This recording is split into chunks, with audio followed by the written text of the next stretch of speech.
रोग मैं कहानी के लिए कुछ 2 शब्द ले शुरू हो गया मैं का कहानी बोल ही नहीं सकूं कि ना।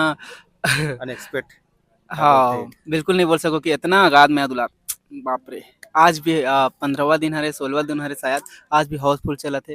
मैं तो सोचे नहीं रही हूँ, मैं हमेशा बोलता हूँ मैं सोचे नहीं रही हूँ कि इतना मोला अभी भी टिकट नहीं मैं। मिला तो बोला थे भाई। हाँ मोला गाड़ी देते मिलते फोटो खिंचाए बर तक कैसे भैया टिकट नहीं मिला टिकट मिला। देवाय से कहते था देखो संगवारी हो यूट्यूब में मैं एकदम फ्री में दिखाते रहा हूँ और उम्र में बहुत बड़ी बात होती है कि आप घर से निकल कर इतना धूप घाम कुछ भी बिना परवाह करे हुए आप मन हाँ ले शुरू हो गए मैं आके कहानी के पूरा टीम ला और फिल्म ला मैं दुलार देता तो फिर आप सब जन बहुत बहुत धन्यवाद।